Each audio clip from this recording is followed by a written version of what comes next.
Hello. Masquera say. I can't find my earphones. I don't know where I dropped them. Okay, so welcome back. We need to talk about the direction which is taking. The economy is taken a different direction from the one the policymakers are trying to direct it to. So we have seen the prices of goods here in Zimbabwe. They are now being paid slowly in US dollars. So I have been watching from different shops, from various shops, and I realized that sugar is now being sold in US dollars. The majority of the cooking oil is in US dollars. So Choppies is selling sugar in US dollars, and there is a notice which is written brown sugar sold in Forex only. And this brown sugar, the truth of the matter, or the shocking part of it, is that it is produced here in Zimbabwe by Tangwa Chulets, and it is being sold in Forex only. So it's so sad that people rely on sugar on daily basis. People need tea on daily basis, especially in this winter season. People need tea every time, in the morning, in the afternoon, in the evening. People need tea, but it is now being sold in US dollars. And the question is, where are the civil servants going to get those US dollars? Where are the people who are being paid in RTGS going to get those US dollars? So it means the policymakers, they are reluctant to accept the reality of the matter. They are reluctant to accept the reality to say the economy is dollarizing, salaries need to be paid in US dollars. But because of ignorance, they will not heed that call. They will see it as something which is normal, because they are not living the kind of life we are living. So you can actually see that when teachers unions, when workers unions go to discuss for remuneration, I stand with them when they are demanding US dollars, because you can actually see that for you to get a passport, you need to pay in US dollars. For you to get much services, for you to register for a license claim, a mining claim, you have to pay for the license in US dollars. So when everything is being done in US dollars, why are we using, or why are you paying the workers RTGS? The reason why the government does not want to leave the RTGS is because they know that the day they will dump the RTGS officially, they will have an obligation to pay teachers in United States dollars. And they know very well that the money they are giving them is nothing. So they will be faced right now. What they are giving them in US dollars, they call those allowances. So when you are left with United States dollar salary only, you will be faced by a situation where you are supposed to now do everything in United States dollars. If someone leaves his job, you have to pay in your United States dollars. And they are trying to dodge all those things, and they are trying to hang on the RTGS. However, there is a notion which is being raised by ZANU-PF people. Rutande Matinyarare was mocking the Zambian currency, and he said currency is just a piece of paper with no real intrinsic value. Its exchange rate can be manipulated to anything, but that in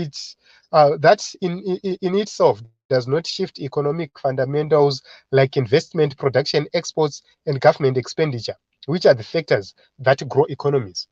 And the question we need to ask is, why are you crying foul of um, of sabotage? Because every day when we see the rate going up, we see the president, we see the ministers, we see the ZANU-PF people, they come out every day pointing out fingers to sabotage, investigating various people. We have seen banks being punished. Zvichinzi ndimuri kukonzeresa inflation, ndimuri kukonzeresa kuti exchange rate ikwire, muite sei. So if the issue of exchange rate does not matter in an economy, why are you punishing banks? Why are you sabotaging the people? So you can actually see that there is a lot of misunderstanding within the ZANU-PF cycles in terms of how they should deal with these issues. What needs to be done, they don't even know what needs to be done. They are now trying yango feja kuti tikadai pamwe zvinoita, tikadai pamwe zvinoita. And when you put the laws and the businesses defy the law, it shows very well that the government is lacking, because when you are in a shortfall, you cannot implement a law when you are at fault yourself. So our government is at fault, so they cannot implement the laws they are trying to force on the businesses or to force on the people. So you can actually see that this is going to result in a massive economic failure. We don't know what is going to happen next, but I believe that this is going to lead into massive economic failure. The economy of Zimbabwe is going to suddenly plunge down, and it won't be controlled. We are going back to 2008. If they continue this way, anytime, we are going back to 2008. And we are most likely going to lose again. As Zimbabweans, we are most likely going to lose again, because when you put measures in place, we need to see the results. And we need to see consistency. We need to see every recognized currency being accepted. But if I go with the Zim dollar and I'm denied service in shops, and I'm denied service when purchasing, it's so embarrassing. So I was laughing yesterday. Tel1 has hiked its data prices by double. So 200 gig, it has been shifted from 14,200 to 26,000. That is 100% plus. 100% plus. So you can actually see that that is a problem we have in Zimbabwe, where we no longer know the exchange rate itself. Could exchange rate ya papi chaipo chaipo. We no longer know, because if we are to divide, you see kuti data 200 gig rakuita $100, $100 and I don't see the logic here. So these are the signs that the economy is rejecting Mthuli policies. Because when you put policies and businesses or enterprises or entities respond in a different way, it shows that you are not in leadership. You are forcing things.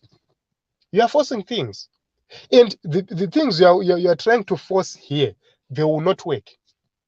They will not work. So I will give you another example where the government of Zimbabwe just put policies which benefit themselves, not the people. I saw Nick Mangwana writing on Twitter saying the export or the exportation of granite, unprocessed granite, is no longer allowed. So you now need to get permission from the minister for you to export granite. And the question is, are you banning the export of unprocessed granite, or you are creating a situation where people now need to register for them to export granite? Because the minister is going to give discretion to certain people to say you are allowed to export unprocessed granite. Which means if a minister is paid today, mari inoshandaka mari ndio mtupo wacho. If he is paid today, you allow a certain company to export granite. It means there is a certain company which is exporting granite and processed granite, which need to be left doing what they were doing. That is the reason why they've announced that.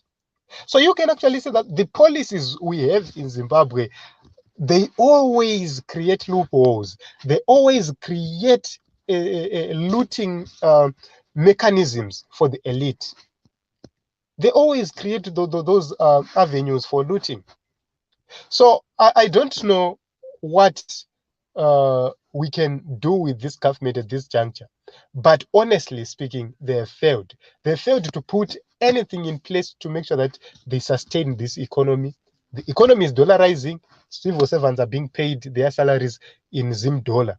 And there are no prospects that these civil servants are going to have a better future, because they cannot take loans for them to do investments. They cannot take loans for them to send their children to school, because when you have 30,000 on your pay slip and you want to go and take a loan, how much are you going to get from your bank? CBZ gives 7.5 times of your salary, of your net salary. The Agribank used to give around 15 times your net salary.